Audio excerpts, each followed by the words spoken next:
in and get somewhat comfy.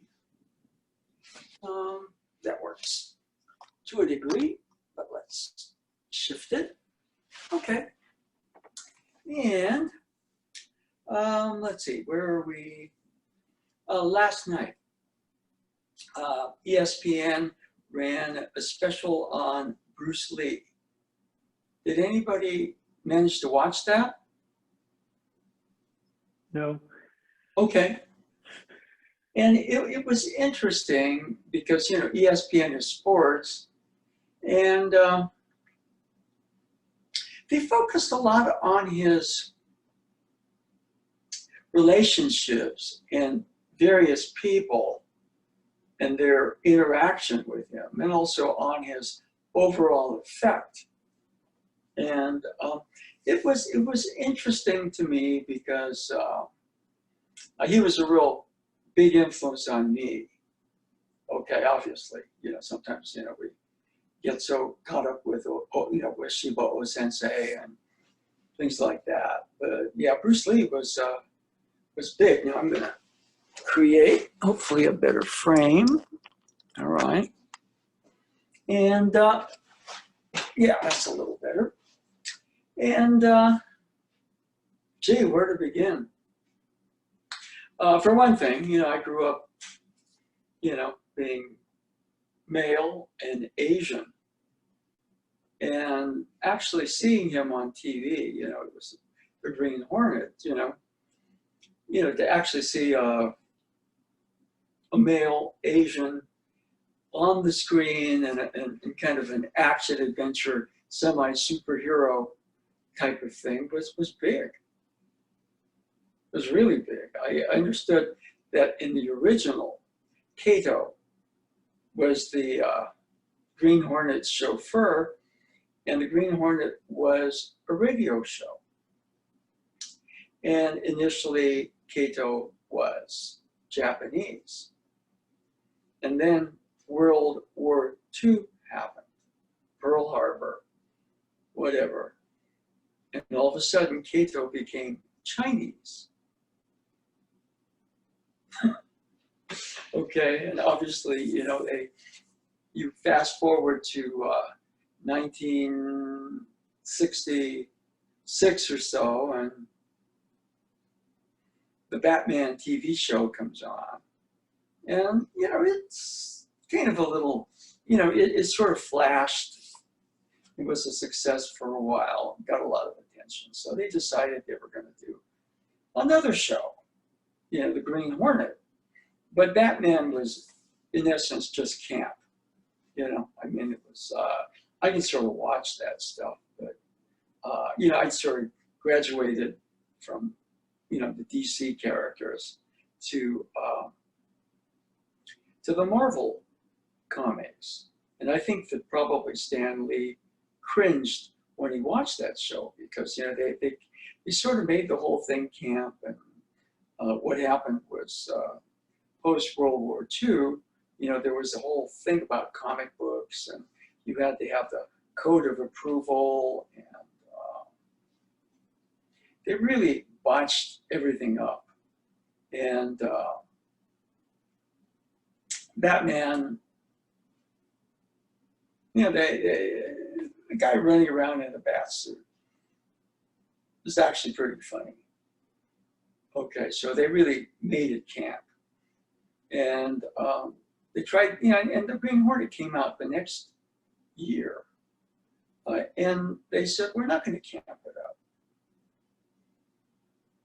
Not going to be like Batman. And so they tried to play it straight. And it was a half-hour show. And the offshoot of it was the Green Hornet was awful. But Bruce Lee was great. And, you know, he'd come in and just take out a bunch of guys. And, you know, it was like magic. You know, you saw those things before, you know, saw John Wayne and those, you know, those haymakers and everything. And Bruce Lee, boom, he would just take somebody out that way. I mean, it was not so much he was beating people up, but there was an area where he had a discussion, with people that were in the production, and they wanted him to kind of, go in there and fight like John Wayne. He said, no, it's going to be actually much better if you, just the one strike capability.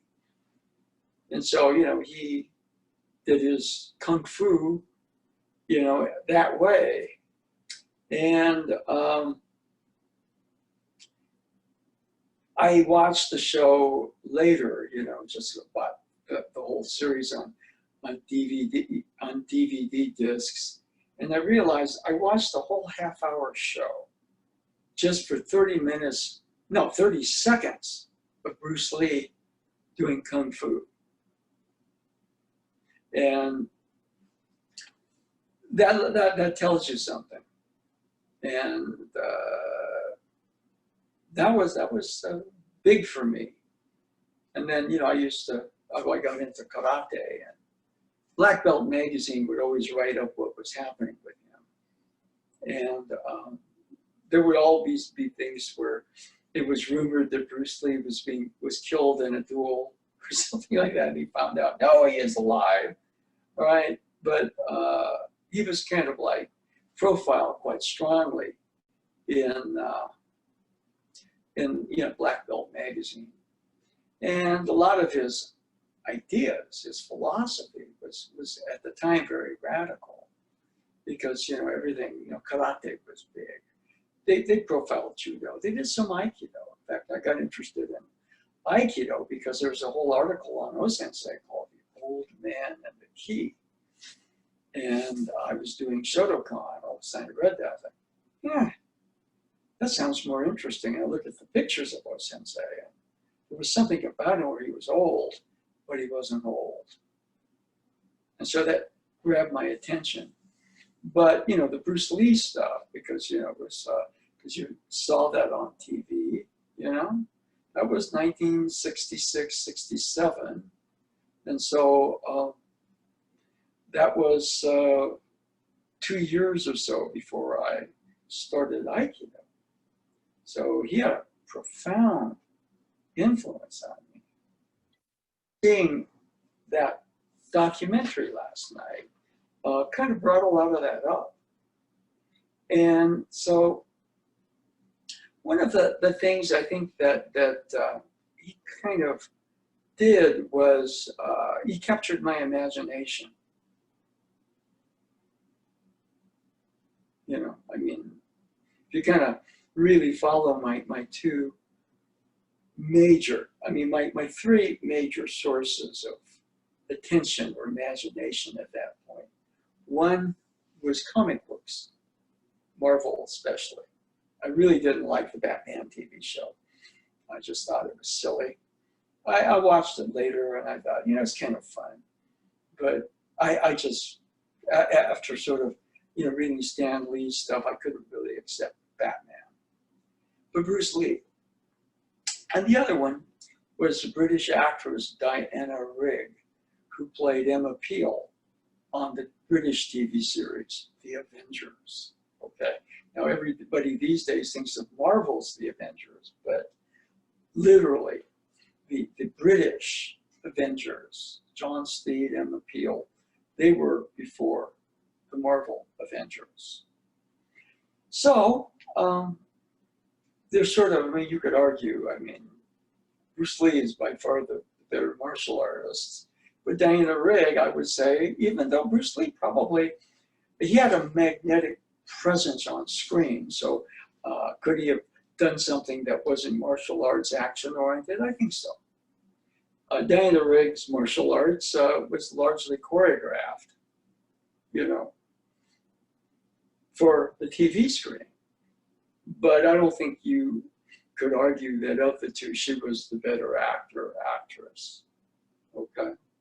And whether Bruce Lee could play Lady Macbeth, I doubt it. Or Medea. Okay. So those are my two major influences. Three, because Marvel, the superhero thing. And so one of the things about it, when I saw Osensei, it was like, wow. And so, I wound up going on in Aikido, largely, because of him, but my earlier sources were, the Marvel comics, Diana Rigg in the Avengers, and then Bruce Lee. And so last night was quite revealing. Now, what I thought I'd do, and people just in a lot of ways, obviously, if you say of the three, the comic books, well, Marvel is making all these mega hits through Disney. Bruce Lee is known well, Diana Rigg also.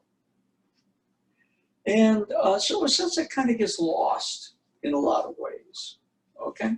But I kind of want to, there's a book called Three Budo Masters,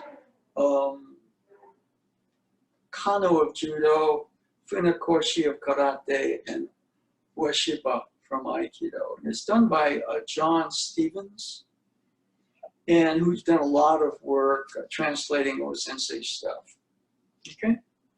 And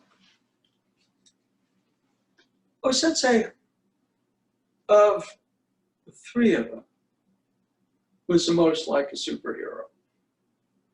In fact, you could argue that Diana Rigg, for example, she portrayed an action character as a woman.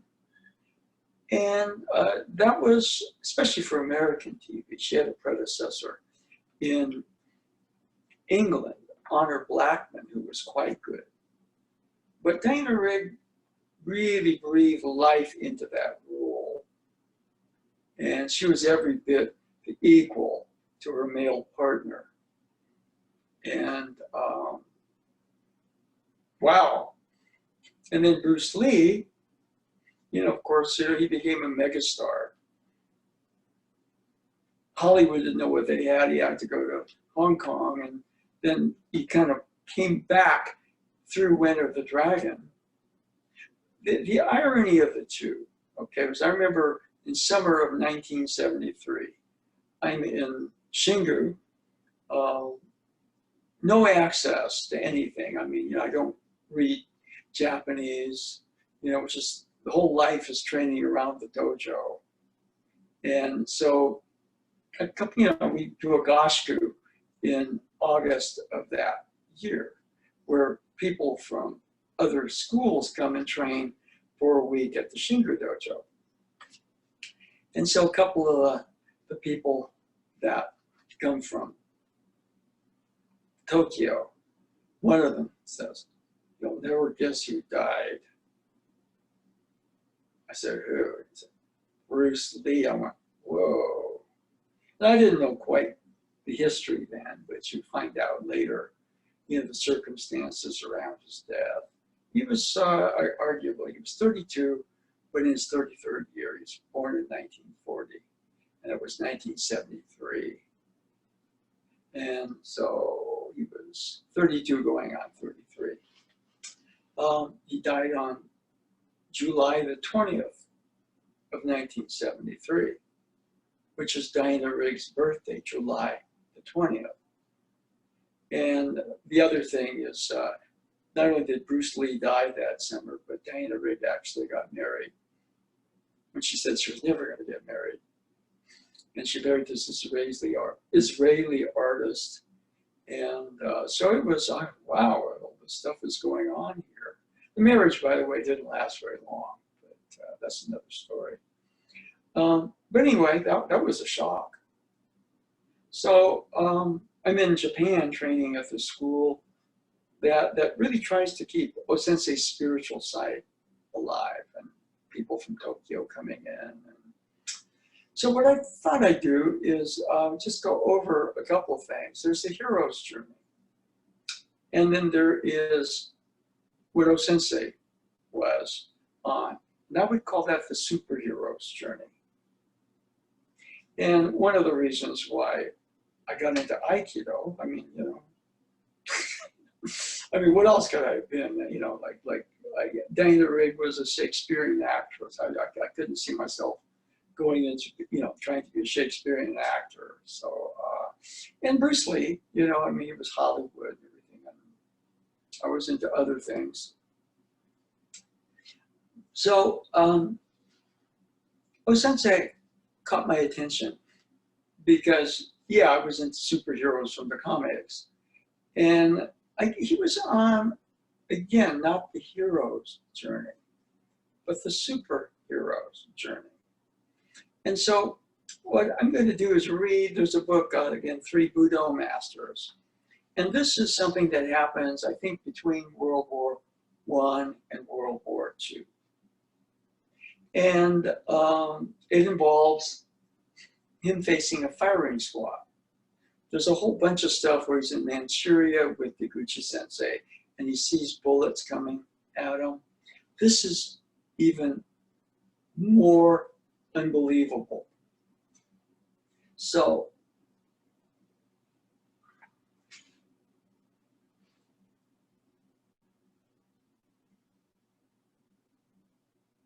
okay. One day, a group of military marksmen visited the Kobukan, which was the name of his dojo in Tokyo before it was called Hombu Dojo, to watch a demonstration. When Ueshiba found out who they were, he provokingly said, "Bullets cannot touch me." The marksmen were understandably offended and challenged him to prove himself. Ueshiba agreed to sign a release form absolving the marksman of all liability in case he was shot and killed. And a date was set for Ueshiba to come to their firing range. Shioda had first-hand experience of his teacher's amazing powers, but he later confessed that he privately thought, this time he has gone too far. We'd better start preparing for Master Ueshiba's funeral. On the day of the showdown, Ueshiba's wife pleaded with him not to go through with it. Ueshiba told her not to worry, and off he went to the firing range, seemingly without a care in the world. At the range, he calmly placed himself as the target some 75 feet from 6 marksmen. As they aimed and fired, several of them were immediately knocked off their feet, and Ueshiba inexplicably stood unharmed behind them. Everyone was dumbstruck and asked Ueshiba to repeat the miracle. Of course, he replied. And once more set himself up as target, again 75 feet away. Aware that something supernatural was about to occur, Shioda glued his eyes to Ueshiba's figure. The guns went off, the marksman went flying, and again Ueshiba ended up behind everybody laughing. Shioda had not been able to discern a single thing. On the way back, Shioda asked his teacher, "How on earth did you do that?"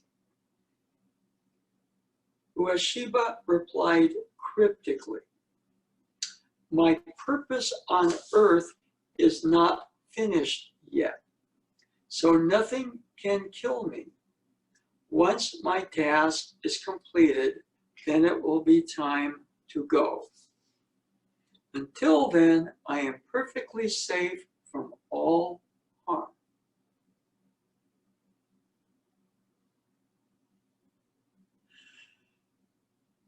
And in quotes, this is not Ueshiba Osensei, this is Stephen's commentary. The above miracle somewhat resembles that told of Jesus slipping through the lynch mob and walking away unhurt in Luke 4:30.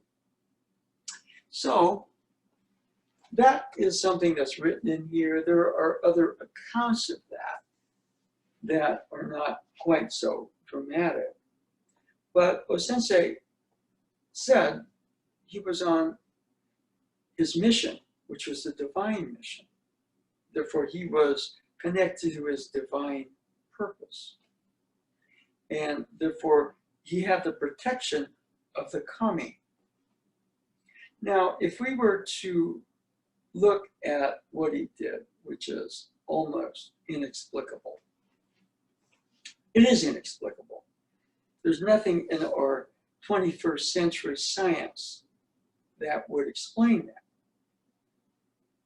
So let's go to the 23rd century of Star Trek.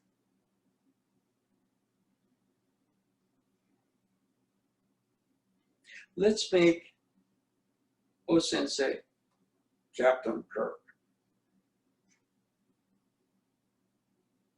And he's on a planet with some primitives. And he has his tricorder. And he lines up 75 feet away. Think about it for a second. That's 3/4 the length of a basketball court.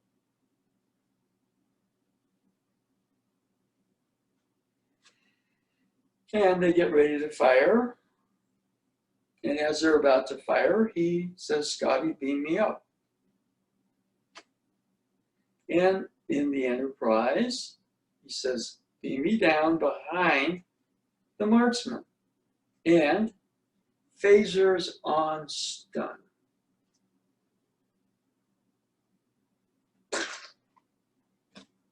Okay. And so they want to see that again. Says, okay. He has his tricorder. He has the Enterprise up there. He has Scotty ready to do what he needs to do.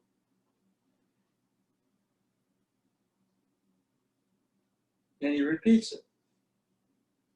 Now, to understand what Ueshiba did, let's just say, go on. He's standing on the floating bridge of heaven. 2, the Starship Enterprise is Takamagahara, the high plane of heaven where the gods reside. 3, whatever it is he's got here is the Kototama, in communion with the spirits. And so, in some mysterious way,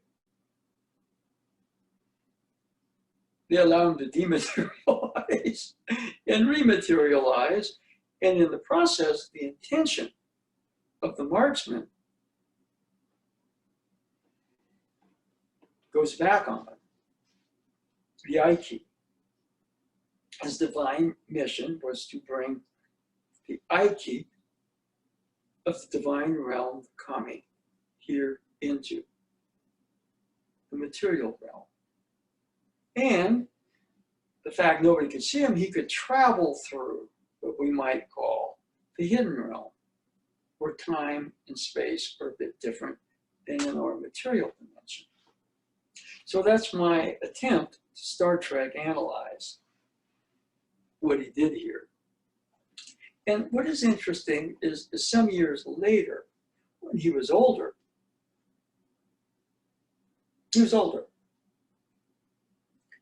he was in Osaka, and a number of the people there, the students, were talking about ninja And Osensei said, yeah, they use tricks. They appeared to be able to do things, but they were tricks. He says, I'll show you real ninjutsu. And so he has everybody surround him. Okay? And there is a balcony with stairs up there in the building that was the dojo. And a spectator goes up onto the stairs to the balcony so he can better see what's going to happen. And everybody rushes at Osensei, and he's not there. And he's standing on the balcony. And the guy who is situated on the stairs didn't see anything or didn't see anyone go up the stairs. And so he's older at this point.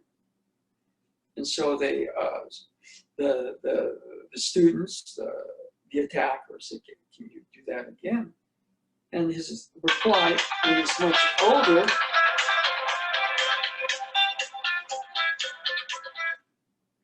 yeah, I'm doing a Zoom session. I'll call you back, okay? All right. Nado Sensei, Commissioner Gordon. Anyway. So anyway, what happened there is he, being older, he said, if I do this again so quick, it'll take 10 years off my life. So apparently when he got older, it was not so easy for him to do that. So it took some energy in his own system. But obviously, you know, that energy was to align to something else, which allowed him to do that stuff. And so, you know, when I started studying or became aware of him, you know, just from my orientation at the time, you know, I began to sort of realize, you know, he was on the superhero's journey, not the hero's journey. And that was what really pulled me in. Now, you can look at that and think, that's crazy history.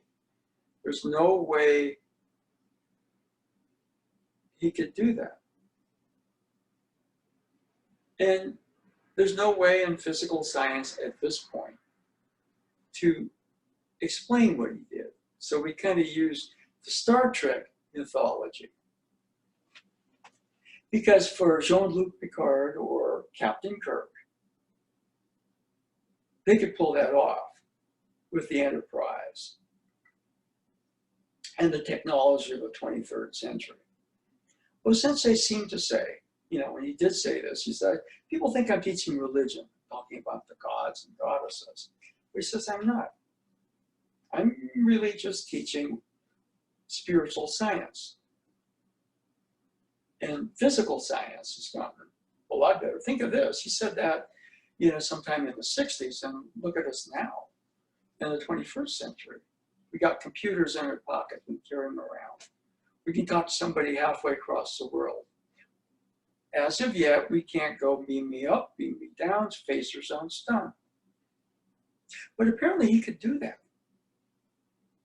And that was one of the reasons, probably the major reason, that I got this involved in Aikido, was because of him and his journey.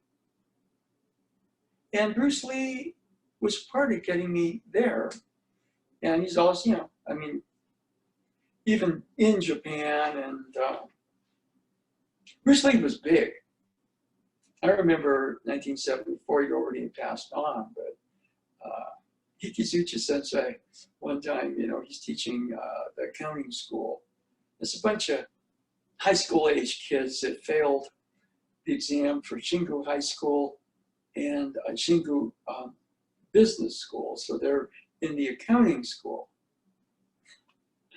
And he's trying to get their respect. So he stands up there, he's teaching the class, and, you know, he says, Sensei wa Bruce Lee no daibu desu yo. He says, I'm much better than Bruce Lee. And of course, everybody ignores him. Because I mean, you know, if you're a young kid, you're looking at all that stuff and you're going, wow. See, the point is, I don't know that he was better than Bruce Lee, but Osensei was on an even higher level or deeper level, okay? And what is too bad about Bruce Lee is that he died so young. And one of the things that was brought out there was how much he really inspired other people on a human level too. Okay? Now, how many people are gonna go on and be international martial arts movie stars? That worked for him. And there have been others, Jackie Chan.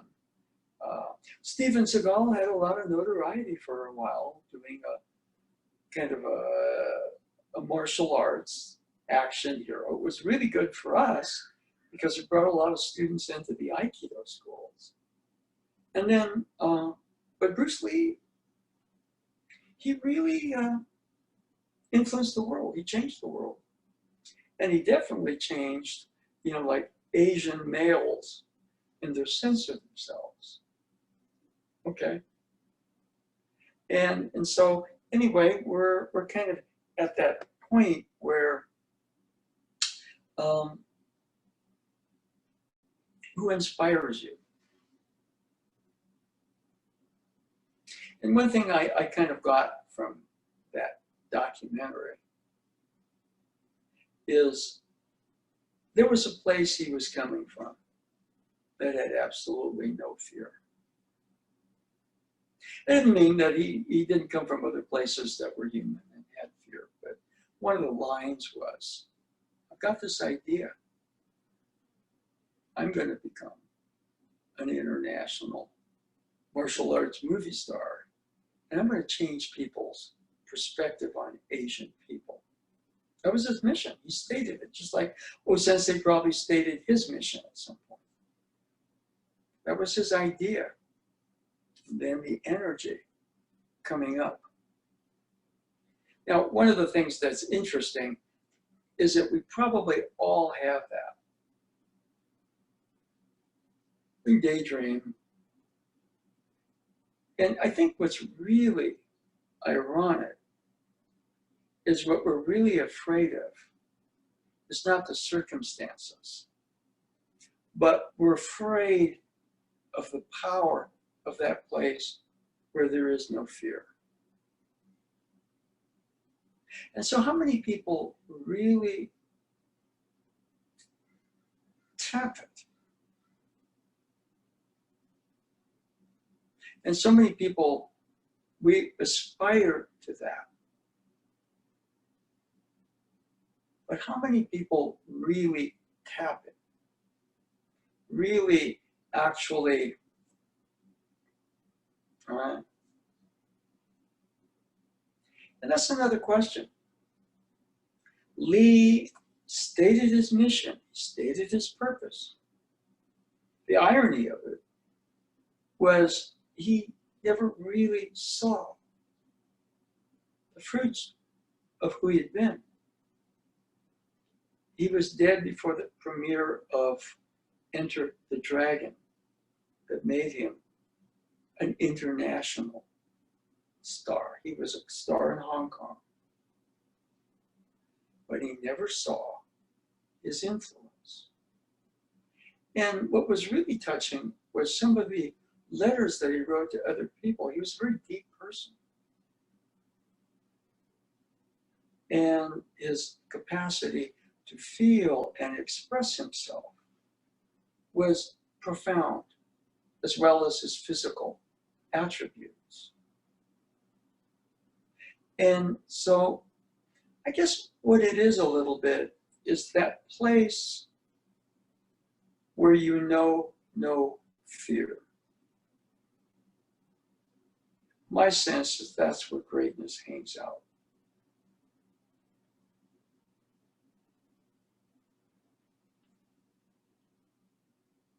And Aikido, for example, is about the martial art of peace.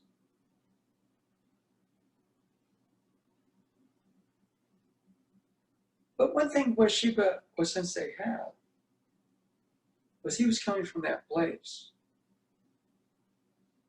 And there is always opposition to your dreams. And we all fall so short because we're afraid.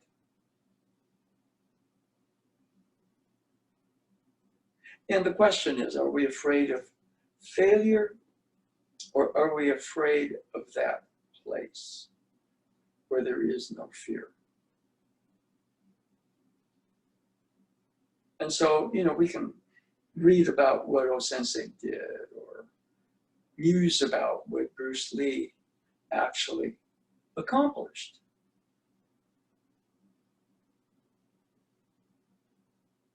See, I've had a couple of instances, in my particular life where that's flashed in. And a lot of times, really what it is, there is that area where no fear. And, it's generally, in some sense, a reckless place. But, my basic sense of it, because if you were to look at my major activity for martial arts, it was basketball. And,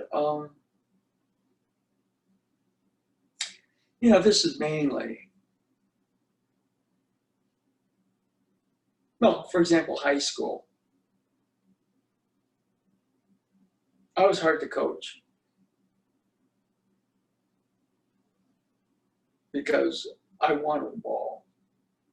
Every time I got the ball, I wanted to shoot it, right? And I had absolutely no sense of fitting into a team at all. And so, I graduate from SoCal High School, and I go to UC Santa Cruz. And my passion there was playing pickup basketball and intramurals. And, you go into pickup games. But what happened there was taking the ball to the hoop, not settling for an outside shot. And when you did that, obviously, when you had to beat your own defender, and then you had to beat whoever was covering the hoop.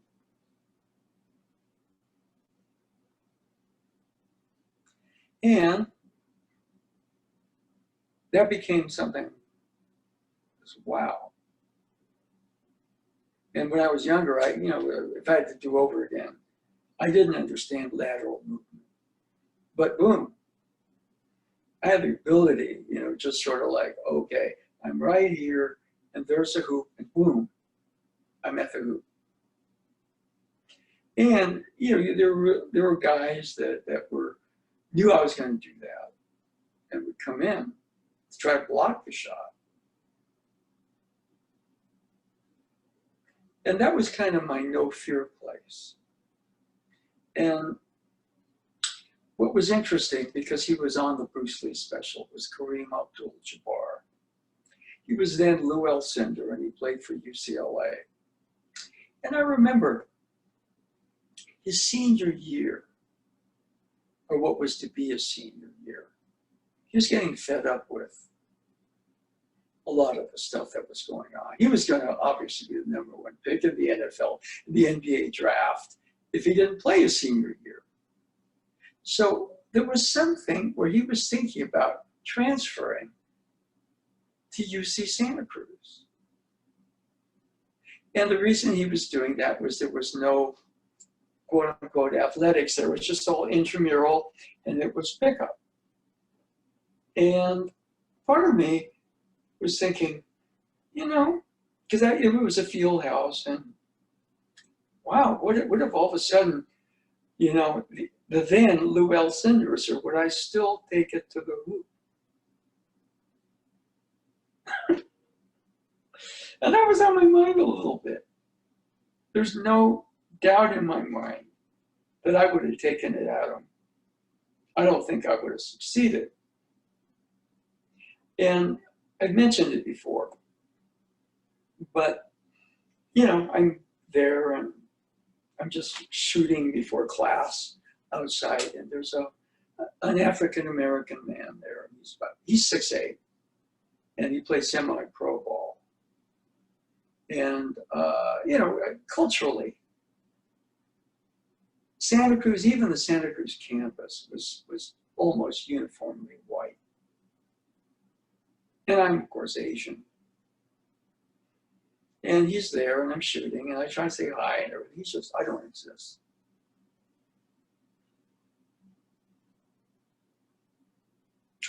And so I go after my class in the afternoon. That's where the pickup games where I show up. And he's there.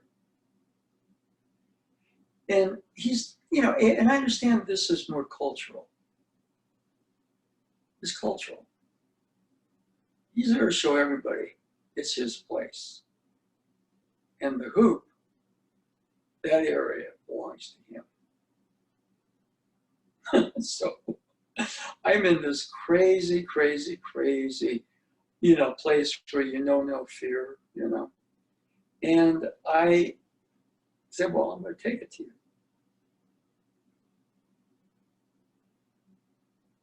So I take it to the hoop, I blow past my defender, and he comes out, and I can't see anything. He is immense. We're talking, I think I measured about 5'4". Later, I grew a couple of inches to 5'6". Okay. But this guy is, I don't see anything. And I kind of felt like what happened, but I'm not going to let him block my shot. So I'm in midair, and he comes out there. I can't see anything. It's kind of like Star Trek. You go through this dimensional tunnel, and everything, you start to go this way. And so I started rotating. It was like everything was dark. But before I hit the mat, I throw the ball up.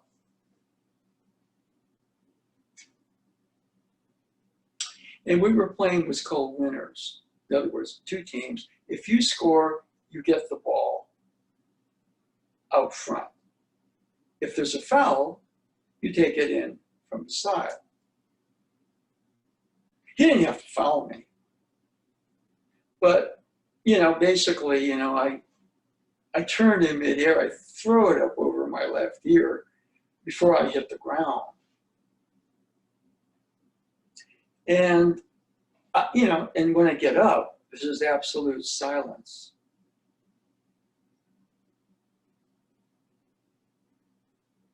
And then the ball goes out to the front, which means that throw over the ear as I'm about to face plant went in. And if I really had one thing I'd like to see on it, on instant replay in my life, it'd be that shot. And what was funny after that was, you choose teams, for a pickup, right? He would always pick me. And he would set picks for me so I could shoot over him, and I couldn't see the hoop because he was so tall. This guy's name was, I think, Tony. I can't remember his last name. He was a proctor at Merrill College. But there's an area where it's actually scary. Osensei might call that one-pointed focus or something. But Bruce Lee had that. And, it's real difficult to achieve. Aikido classes are supposed to bring that challenge up. But what I found, and there have been a couple other instances where I've been confronted with that space, but in that space, no fear. But it's not so much that you are afraid of the circumstance, but there is a type of fear of that place where you know no fear. So it's a little bit of a Zen parable there. Let me check the time. Oh my gosh, we are almost at the end of it. So maybe what we'll do, it's a little different, but maybe what we ought to do is just make this kind of a discussion section. I just kind of throw out there, Bruce Lee was very instrumental for me in terms of putting me on a life direction. Now I chose Osensei, but he was somebody that continued to motivate me. Anybody want to share what one of their major archetypes was? It doesn't have to be about Aikido, but that's we're influenced that way. It can be a fictional character. The Michael Moorcock character Elric was pretty influential to me too. All right.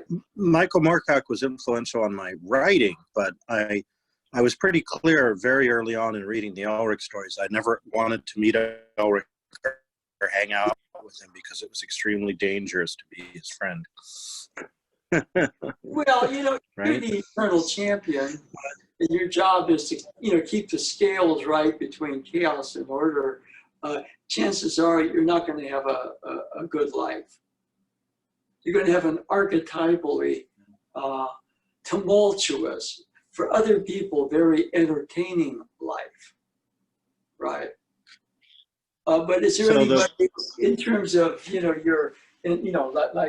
me, Bruce Lee obviously was a real person, but he was also an archetype, as was Osensei.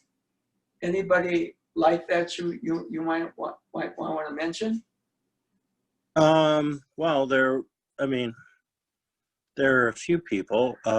There's Michael Moorcock himself, actually, because he's not just a writer, but a musician. And, okay. He's found that, he made a living at it for decades. So that's kind of, and he's, a sweet guy and humble and all this thing. Yeah. So, but, my very first hero was probably Captain Kirk when I was very young. Oh, really? I was afraid of like 5, right? I was afraid of getting shots at the doctor's office because they hurt. I'd gotten some of these gamma globulin shots as a small kid, and they were like really painful.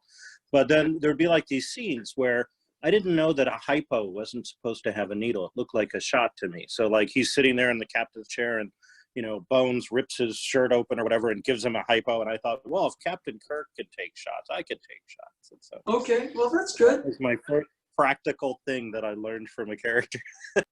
That's interesting because I was most moved by Spock. You see what I mean? If there was a real influence for me on Spock. I think a lot of people were, and I. Yeah. Okay. Anybody else? Something you'd like to share? A person that kind of puts you in a direction? Michael Moorcock, the writer, musician. For me, more recently, Chet Baker, the trumpet player, and Stephen Curry. All right. So you get different ones that kind of push you through stages of development. And that shot, whatever it was, I didn't see it because I face planted. But if there, I don't know that Curry will ever make a shot like that. Now he makes routinely shots that I could never make, but I don't know that he would make that one shot. Okay. Anybody want to just chime in with maybe a very influential person?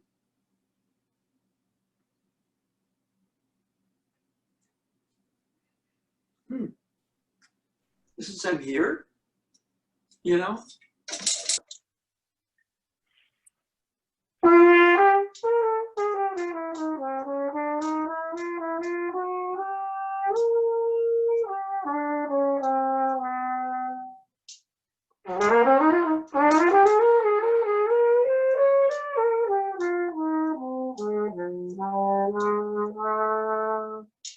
It's interesting. I've never been afraid to just sort of play, you know. And then, you know, what's funny is that the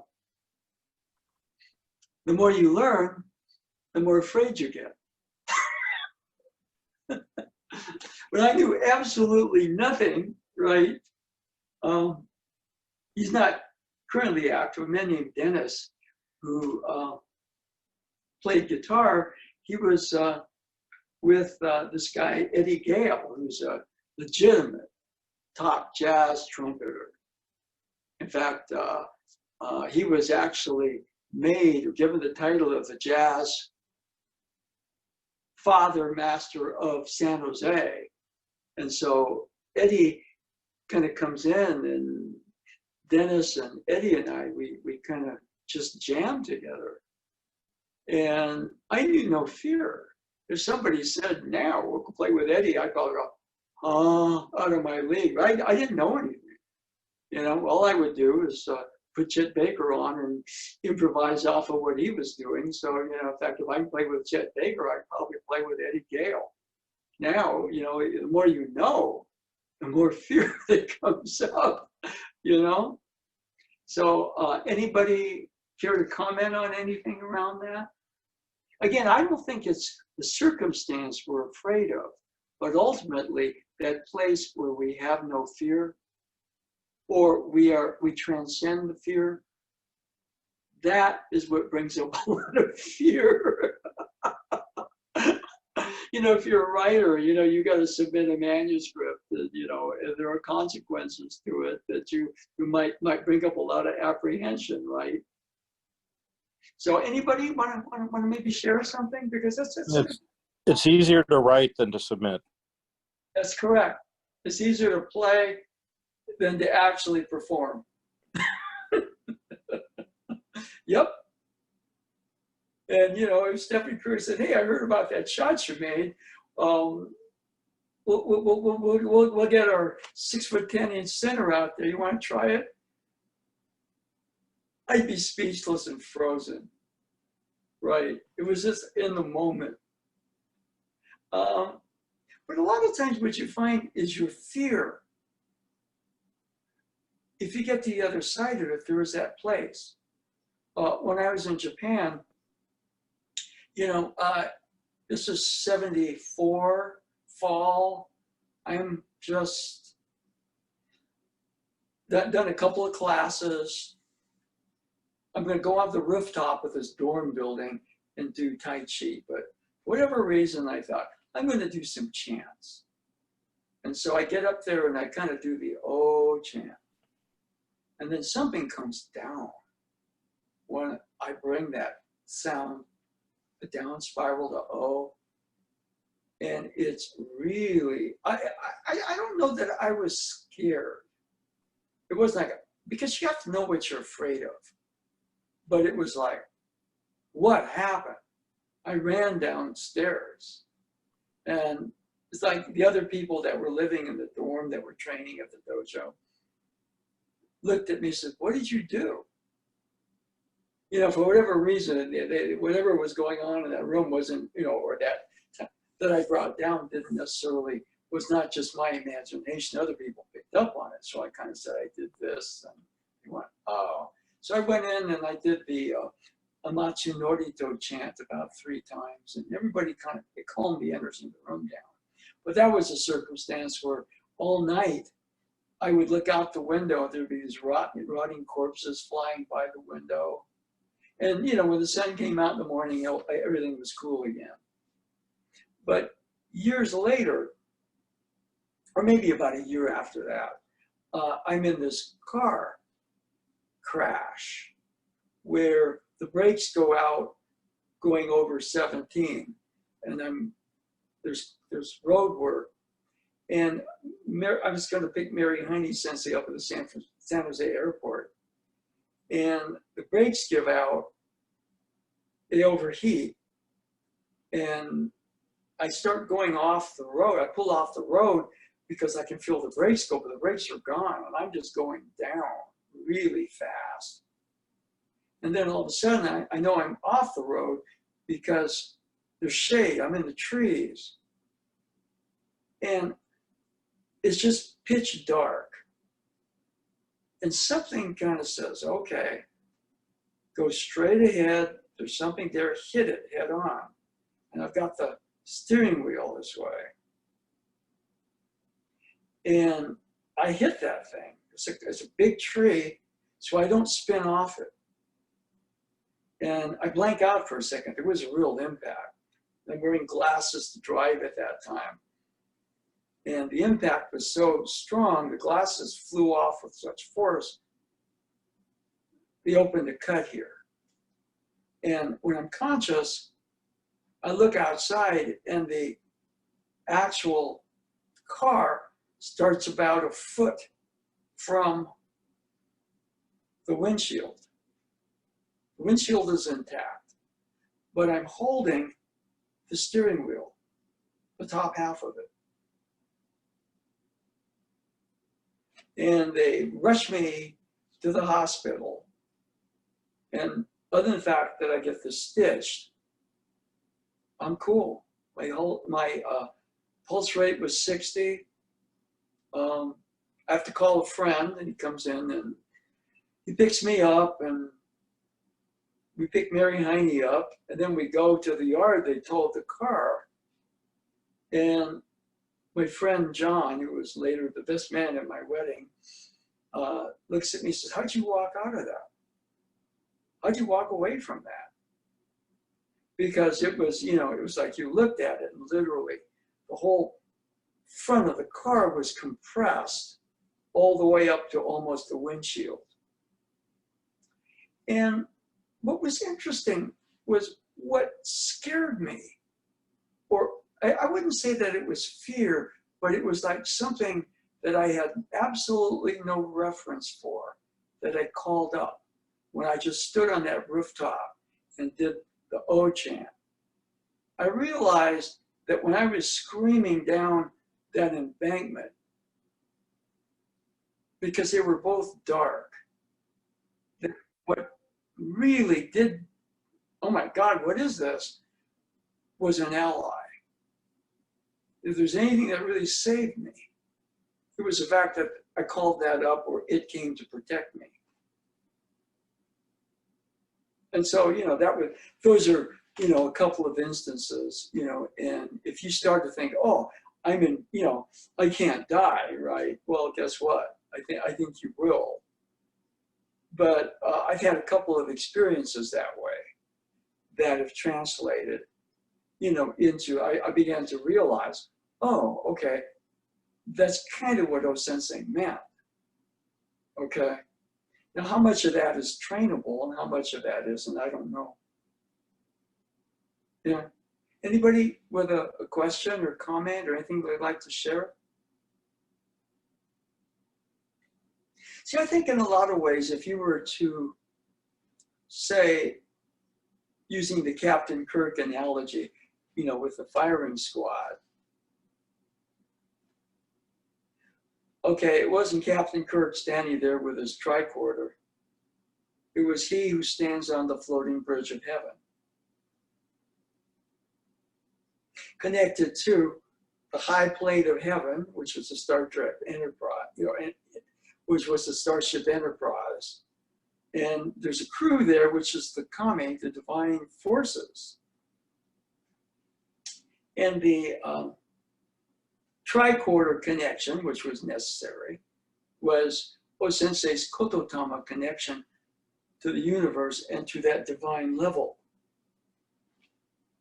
And then he could then merge with that hidden realm of vibration, rematerialize behind the firing squad, and he was performing an act of Aiki, harmony. So they were uke to that act, and they were thrown. He didn't touch him physically, but his alignment was such that the act of Aiki was performed, and by being on that floating bridge, he was one with his divine purpose, which was a big deal. Because, you know, he would say, you have to be made to stand. Ame no ukihashi ni tatasareru koto. You don't just stand there. In other words, by accepting your divine purpose, you place yourself there, where the dimension of the gods, that you might call the divine level, the Starship Enterprise, with its 23rd century technology, exists to protect you. But you have to have your tricorder, which Osensei understood probably through prayer and through the Kototama. And that would be my sense for how he did what he did. And we probably have all had experiences where we have all of a sudden been in that place where there is absolutely no fear, and something very miraculous has happened. I'm sure if you go through your life, you will say, oh, oh, oh. But there is the realm of I.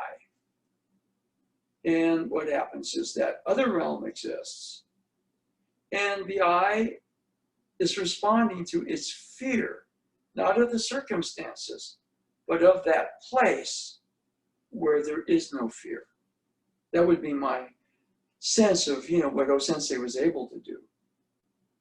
So, I don't know. Anybody with anything to share or anything you'd like to kind of bring up? We don't have to. But, you know, the Bruce Lee thing last night brought up a lot. So I think usually if you want to go on, you go to ESPN, and if you have a tablet or something, it'll come up. Like they usually, when they put something on what's called 3430, they wind up going into, you know, they have it on file so you can watch it for a bit. And it was very well done, because it would have been very easy to just kind of go through Bruce Lee, the athlete. And what for me was really fun to see, you got to see Bruce Lee through the people who knew him, as opposed to, you know, his performance.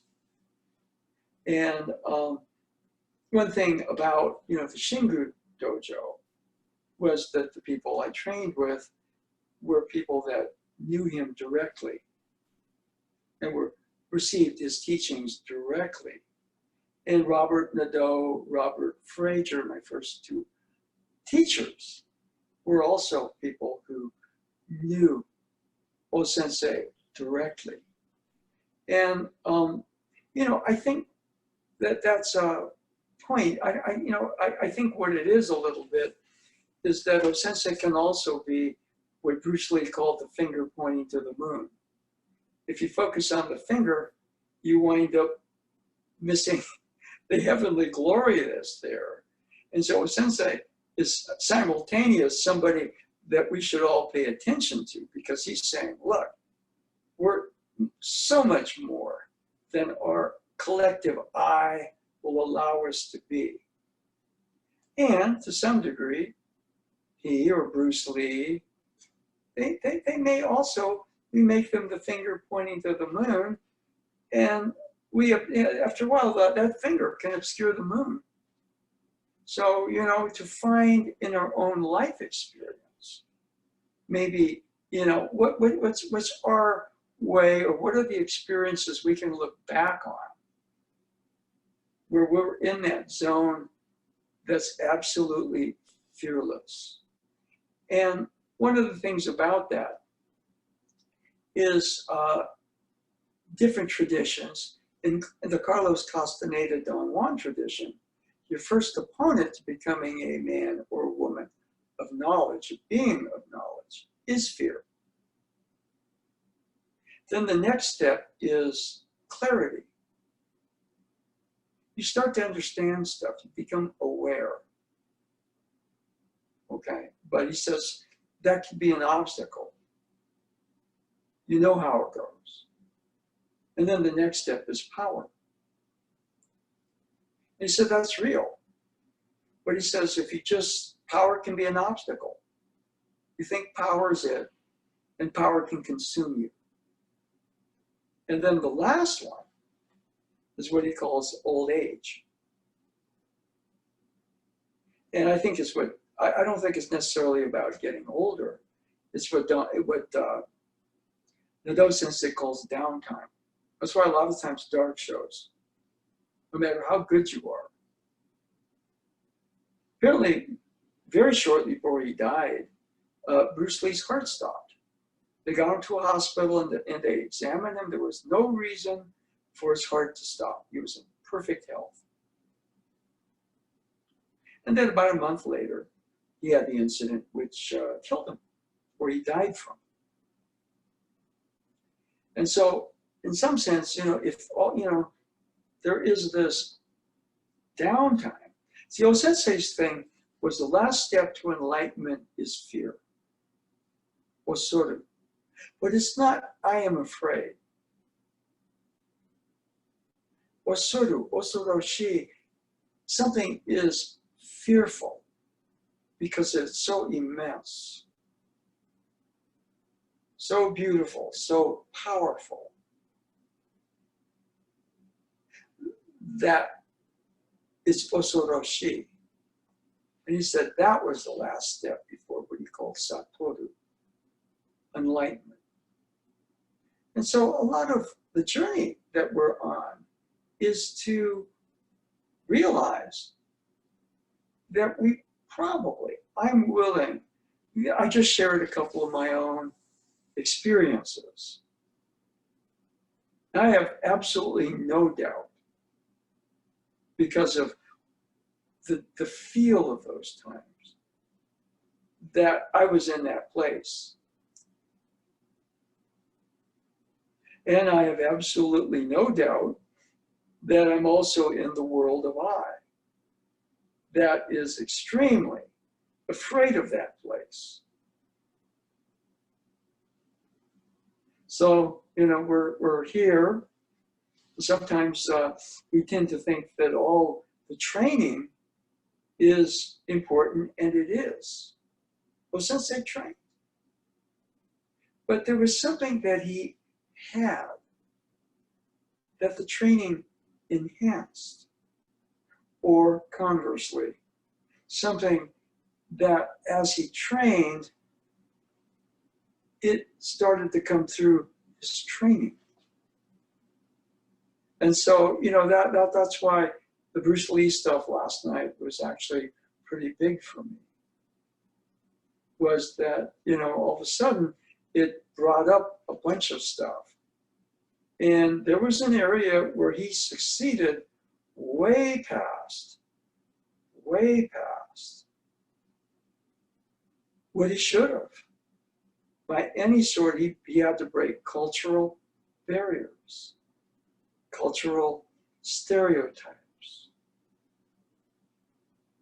And as good as he was in the physical, he achieved so much more by being a source of philosophy and inspiration.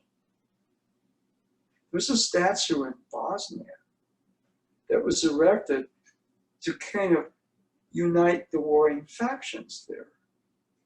And one of the things there was, no matter what faction you were in, you loved Bruce Lee.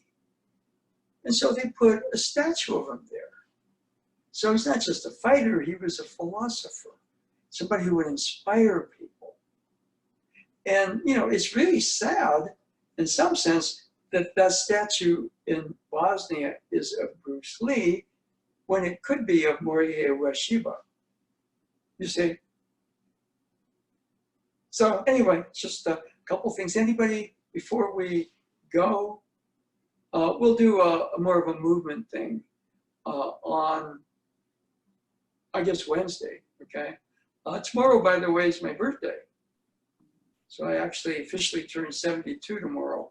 My daughter has invited me and my partner, Elle, to a social distancing birthday party.